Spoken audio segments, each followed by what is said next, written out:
53 की उम्र में 21 साल छोटी महिला से रचाई शादी, फिर 2 महीने बाद दे दी जान। पत्नी ने कही ये बात। उत्तर प्रदेश के झांसी में 53 वर्षीय एक व्यक्ति ने जहरीला पदार्थ खाकर सुसाइड कर लिया। 2 महीने पहले ही उसने 21 साल छोटी महिला से दूसरी शादी की थी। बताया जा रहा है कि घटना से पहले मृतक का अपनी पत्नी से झगड़ा हुआ था। आपसी विवाद में सुसाइड की आशंका जताई जा रही है। फिलहाल पुलिस ने शव को कब्जे में लेकर पोस्टमार्टम के लिए भेज दिया है। परिवार वालों से पूछताछ की जा रही है। यह पूरा मामला झांसी जिले के सिपरी बाजार थाना क्षेत्र से स्थित पाल कॉलोनी का है। यहाँ के रहने वाले सुनील कुमार, जिनकी उम्र 53 वर्ष थी, की करीब 17 साल पहले एक महिला से शादी हुई थी। हालांकि उनकी ये शादी ज़्यादा दिन तक नहीं चली और बाद में पति पत्नी अलग हो गए। 15 साल से दोनों के बीच कोर्ट में केस चल रहा था। पिछले साल अक्टूबर में सुनील का तलाक फाइनल हुआ। दंपत्ति की एक बेटी है जो अपनी मां के साथ रहती है। पहली पत्नी से तलाक के बाद सुनील कुमार की नवंबर 2023 में 32 साल की ज्योति नाम की महिला से मुलाकात हुई। ज्योति भी पहले से शादीशुदा थी, लेकिन उसका पति उसे छोड़कर कहीं जा चुका था। ज्योति की 7 साल की एक बेटी है। कुछ ही दिनों में ज्योति और सुनील के बीच बातचीत होने लगी। दोनों करीब आ गए। फरवरी 2024 में सुनील ने शादी का प्रस्ताव रखा, जिसके बाद अप्रैल में दोनों ने शादी कर ली। ज्योति का कहना है कि उसने अपनी बेटी की जिंदगी की खातिर 21 साल बड़े व्यक्ति से शादी के लिए हामी भरी थी। 19 जून की रात पति सुनील घर पर नहीं आए थे। जब वे सुबह आए तो पूछताछ करने पर झगड़ा हो गया। मैंने गुस्से में उनकी शराब की 10 बोतलें फेंक दी। हालांकि तब मामला शांत हो गया था, मगर 21 जून की सुबह सुनील ने जहर खा लिया। पड़ोसियों ने इसकी जानकारी दी क्योंकि सुनील घर के बाहर थे। वहीं मामले में पुलिस अधीक्षक ज्ञानेंद्र कुमार ने कहा कि सुनील, जो सिपरी बाजार का रहने वाला है, सुबह 11 बजे उसने विषाक्त पदार्थ खा लिया था। तत्काल परिवार वालों ने उसे अस्पताल लेकर गए, लेकिन शाम करीब 4 बजे उसकी मौत हो गई। विषाक्त पदार्थ खाने का कारण पारिवारिक कलह सामने आई है। फिलहाल शव को पोस्टमार्टम के लिए भेज दिया गया है और जांच पड़ताल की जा रही है। अवैध संबंधों के शक में पत्नी की गला काटकर हत्या, दोस्त के साथ पति गिरफ्तार। दिल्ली के जफराबाद इलाके में एक शख्स ने अवैध संबंधों के शक में पत्नी की गला काटकर हत्या कर दी। इस मामले में पुलिस ने आरोपी और उसके दोस्त को गिरफ्तार कर लिया है। पुलिस को सूचना मिली थी कि गली नंबर 13 में घर में खून से लथपथ लाश पड़ी हुई है। मौके पर पहुंचकर पुलिस ने देखा कि महिला के गले और शरीर पर चाकू के निशान थे। तुरंत ही शव को कब्जे में लेकर पोस्टमार्टम के लिए भेज मामले की जांच शुरू की गई। जांच के दौरान पुलिस को पता चला कि घर में किसी भी तरह की चोरी या लूटपाट की वारदात नहीं हुई थी, जिससे सीधा शक पति शाहदीन पर गया। फिर आसपास के लोगों से पुलिस को यह पता चला कि मृतक महिला के संबंध उसके पति शाहदीन के साथ ठीक नहीं चल रहे थे, जिससे पुलिस का और भी शक गहरा होता गया। पुलिस ने आरोपी को हत्या के 1 दिन बाद अपने दोस्त के साथ गिरफ्तार कर लिया। आरोपी ने पुलिस को बताया कि उसे अपनी पत्नी के चाल चलन पर शक था। उसे कई बार समझाया था पर उस पर इसका कोई असर नहीं था। शनिवार शाम 17 सितंबर को वो नशे की हालत में घर पहुंचा और पति पत्नी के बीच रोज की तरह झगड़ा शुरू हो गया। फिर शाहदीन ने घर में फातिमा को चाकू मार दिए और चाकू से उसका गला काट दिया। हत्या में आसिफ ने भी शाहदीन का साथ दिया। पिता की जान लेने के लिए बेटी ने हत्यारे को दी सुपारी में दे दी अपनी हीरे की अंगूठी। दोस्तों, ये खबर झारखंड के सरायकेला की है। झारखंड के सरायकेला जिले के आदित्यपुर में 29 जून की रात हुई पूर्व विधायक अरविंद सिंह के साले की हत्या के मामले में पुलिस ने बड़ा खुलासा किया है।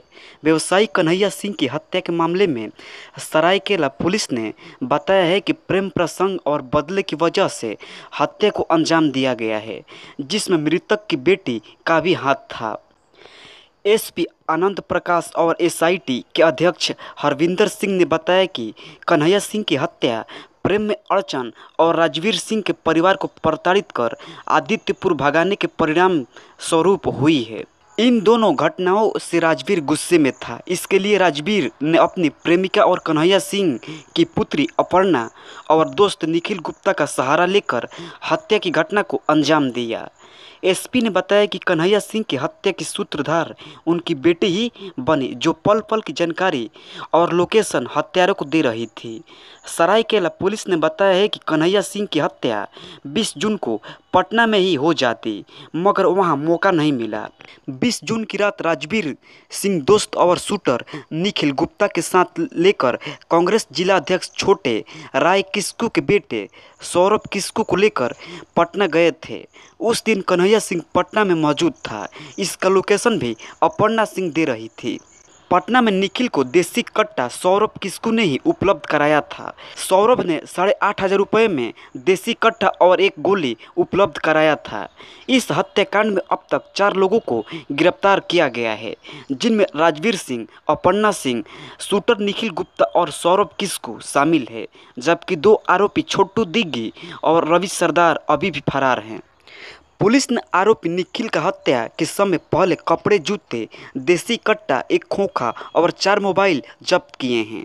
आपको बता दें कि राजवीर सिंह और अपर्णा सिंह का प्रेम प्रसंग 5 साल पुराना है। जब डीएवी एनआईटी में राजवीर 10वीं और अपर्णा 8वीं में पढ़ती थी, जब राजवीर का पूरा परिवार मांझी टोला में रहता था। कन्हैया सिंह को इस बात का पता चला तो उसने राजवीर ही नहीं, उसके पूरे परिवार के साथ मारपीट की। इसके बाद राजवीर सिंह के परिवार को पैतृक घर बेचकर मनागो में किराए के मकान पर रहने की नौबत आ गई थी। हत्याकांड के मुख्य शूटर निखिल गुप्ता को कन्हैया सिंह की हत्या करने के लिए सुपारी के रूप में राजवीर ने मात्र 4,000 रुपये नकद और अपनी प्रेमिका की हीरे की अंगूठी दी थी, जबकि कुछ और पैसे हत्या करने के बाद देनी थी। हत्या करने के बाद निखिल 11:30 बजे रात को मनागो डिमना जाकर पैसे की मांग भी की थी, लेकिन उस समय राजवीर ने पैसे नहीं दिए थे। एसपी ने इस घटना का उद्भेदन करने वाले सभी पुलिस अधिकारियों को पुरस्कृत करने और स्पीडी ट्रायल चलाकर सजा दिलाने का दावा किया है। एसपी ने कहा है कि अंधेरे में तीर चलाकर हमने इस हत्याकांड का खुलासा किया, जो चुनौती भरा कदम था, क्योंकि ऊपर से राजनीतिक दबाव भी था। उन्नाव में डिप्टी एसपी कृपाशंकर कनौजिया अब गोरखपुर में हो गए सिपाही। पत्नी और प्रेमिका के चक्कर में हुए डिमोशन की पूरी कहानी। उत्तर प्रदेश के उन्नाव में डिप्टी एसपी रहे कृपाशंकर कनौजिया को एक गलती भारी पड़ गई और वो अब अधिकारी से सीधे सिपाही बना दिए गए हैं। दरअसल किसी निजी काम के लिए छुट्टी लेने के बाद कृपाशंकर अपने घर नहीं पहुंचे थे और पत्नी के लापता होने की शिकायत पर पुलिस ने उन्हें कानपुर के एक होटल में महिला सिपाही के साथ रंगे हाथों पकड़ लिया था। इसके बाद उनका डिमोशन कर दिया गया। आमतौर पर नौकरियों में लोगों का प्रमोशन होता है, लेकिन उत्तर प्रदेश के उन्नाव में एक पुलिस अधिकारी का डिमोशन हो गया और वो डिप्टी एसपी से सीधे कांस्टेबल बन गए। दरअसल उन्नाव के तत्कालीन सीओ कृपाशंकर कनौजिया को उनकी हरकतों की वजह से और पुलिस की छवि धूमिल करने के आरोप में डिमोशन कर अधिकारी से सिपाही बना दिया गया। रिपोर्ट के मुताबिक कृपाशंकर कनौजिया ने 6 जुलाई 2021 को उन्नाव के एसपी से पारिवारिक वजहों से छुट्टी मांगी थी। इसके बाद वो जुलाई 2021 से ही लापता हो गए थे और बाद में पता चला कि छुट्टी मंजूर होने के बाद वो घर जाने के बजाय कहीं और चले गए थे। सीओ कृपाशंकर कनौजिया को एक महिला सिपाही के साथ होटल में पकड़ा गया था। रिपोर्ट के मुताबिक उस दौरान उन्होंने कानपुर के होटल में चेक इन किया था और महिला सिपाही भी उनके साथ थी। इस दौरान सीओ ने अपने प्राइवेट और सरकारी दोनों मोबाइल नंबर बंद कर दिया था। वहीं दूसरी तरफ सीओ कृपाशंकर कनौजिया का नंबर बंद आने की वजह से जब परेशान पत्नी ने जानकारी हासिल की तो उन्हें पता चला कि उसके पति छुट्टी लेकर घर के लिए निकले थे, लेकिन पहुंचे ही नहीं। इस पर पत्नी ने एसपी उन्नाव को फोन करके मदद मांगी थी। किसी अनहोनी की आशंका को देखते हुए उन्नाव के एसपी ने सीओ कृपाशंकर कनौजिया का पता लगाने के लिए सर्विलांस टीम को काम पर लगाया। इसी दौरान पता चला कि सीओ कृपाशंकर कनौजिया का मोबाइल नेटवर्क कानपुर में एक होटल में आकर बंद हुआ था। उन्नाव पुलिस कानपुर के उस होटल में पहुंची जहां सीओ की लोकेशन पता चली थी। पुलिसकर्मियों ने जांच की तो कानपुर के होटल में सीओ और महिला सिपाही एक साथ मिले। बताया जा रहा है कि सबूत के तौर पर उन्नाव पुलिस सीओ से जुड़े वीडियो अपने साथ ले गई थी। होटल में एंट्री करते समय सीओ और महिला सिपाही सीसीटीवी कैमरे में भी कैद हुए थे। मामला सामने आने के बाद राज्य सरकार शासन ने पूरे मामले पर समीक्षा के बाद कृपाशंकर कनौजिया को रिवर्ट कर दिया, फिर से सिपाही बनाने की सिफारिश की, जिसके बाद एडीजी प्रशासन ने सीओ को सिपाही बनाने का आदेश जारी कर दिया। उन्नाव में बीघापुर के सीओ रहे कृपाशंकर कनौजिया को अब सिपाही बना दिया गया है और उनकी नई तैनाती 26वीं पीएससी वाहिनी गोरखपुर में कर दी गई है। दादा के 90 लाख रुपए चुरा कर 1.5 लाख में खरीदी सेकेंड हैंड कार, 1 लाख रुपए मंदिर में किया दान, फिर घूमने निकल गई मनाली। दोस्तों, ये खबर राजस्थान के भीलवाड़ा की है। राजस्थान के भीलवाड़ा में दादा ने ज़मीन बेचकर 90 लाख रुपए अपने लॉकर में रखे थे। उस पैसों को पोती ने चुरा लिया और उससे खूब मौज मस्ती की। इतना ही नहीं, उसने चोरी की गई रुपये से करीब 1 लाख रुपए दान भी दे दिया। पुलिस ने जब मामले की छानबीन शुरू की तो जांच में मिलने वाले सारे सुराग पोती की तरफ इशारा कर रहे थे। इसके बाद पुलिस ने पूछताछ की और मामले का खुलासा हुआ। भीलवाड़ा शहर की कोतवाली पुलिस ने हरनी गांव में जमीन बेचकर एक मकान के लॉकर में रखे 90 लाख रुपए की चोरी का हैरान कर देने वाला खुलासा किया है, क्योंकि चोरी को किसी और ने नहीं बल्कि मकान मालिक दादा के रिश्ते में लगने वाली पोती ने ही अंजाम दिया था। चोरी के रुपये से उसने पहले खाटू श्याम मंदिर में 1 लाख रुपए भेंट चढ़ाए, फिर 1.5 लाख रुपए में सेकेंड हैंड कार खरीदी और कुल्लू मनाली का सैर सपाटा कर आई। अब पुलिस ने पोती सहित 4 लोगों को गिरफ्तार कर चोरी के 82 लाख रुपए कार में बरामद की है। कोतवाली पुलिस के सहायक सब इंस्पेक्टर ओम प्रकाश गोरा की अगुवाई में जब पुलिस टीम ने जांच शुरू की तो कॉल डिटेल्स और गहनता से पूछताछ के आधार पर पार्थी बक्सू जाट के पड़ोस में रहने वाली रिश्ते की पोती पूजा चौधरी संदिग्ध प्रतीत हुई। पुलिस ने जांच को आगे बढ़ाते हुए और गहन अनुसंधान किया तो पोती पूजा चौधरी के साथ भीलवाड़ा के सुरेश जाट और नारायण जाट चोरी में शामिल पाए गए। इन लोगों ने चोरी के रुपए हंसराज जाट के घर छुपाए थे। पुलिस की सख्ती से पूछताछ की तो इन लोगों ने चोरी की बात स्वीकार कर ली। बताया कि चोरी के 90 लाख रुपए में करीब 1 लाख रुपए उन्होंने खाटू श्याम मंदिर में चढ़ा दिए थे, फिर 1.5 लाख रुपए से में पुरानी कार खरीदी थी और मनाली घूमने चले गए। पुलिस की पूछताछ में खुलासा हुआ है कि बक्सू जाट के पड़ोस में ही उसने रिश्ते की पोती पूजा चौधरी रहती थी। उससे पता था कि उन्होंने अभी हाल ही में जमीन बेचकर 90 लाख रुपए अपने लॉकर में रखे हैं। पूजा ने रात को सोती हुई उसकी दादी के तकिए के नीचे से लॉकर की चाबी निकालकर सारे रुपए चुरा लिए थे। लेस्बियन मां, सहेली से संबंध और मासूम बेटे का कत्ल, इस खौफनाक हत्याकांड की वजह दिल दहला देगी। बंगाल की राजधानी कोलकाता से करीब 17 किलोमीटर दूर हुगली जिले का उत्तरपाड़ा इलाका है। यहाँ के कुननगर में रविवार 18 फरवरी की शाम को अचानक एक मकान से चीखने चिल्लाने की आवाज़ें आती हैं। पता चलता है कि 4वीं क्लास में पढ़ने वाले महज 10 साल के छोटे से बच्चे का कत्ल कर दिया गया है। कत्ल भी ऐसे वैसे नहीं बल्कि ईंट और दूसरी भारी चीज़ों से उसके सिर पर वार कर हाथ की नस से काट दी गई थी और चाकू भी मारा गया था। घटना के बाद घरवाले सदमे में आ गए। हत्या की सूचना मिलते ही उत्तरपाड़ा की पुलिस मौके वारदात पर पहुंची।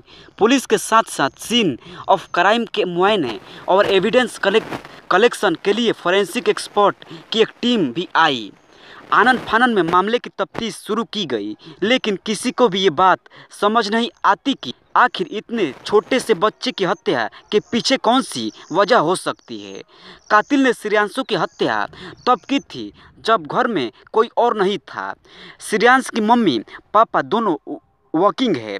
इत्तेफाक से वारदात के वक्त दोनों घर से बाहर थे, जबकि घर के दूसरे सदस्य भी बस कुछ देर के लिए घर से बाहर गए हुए थे।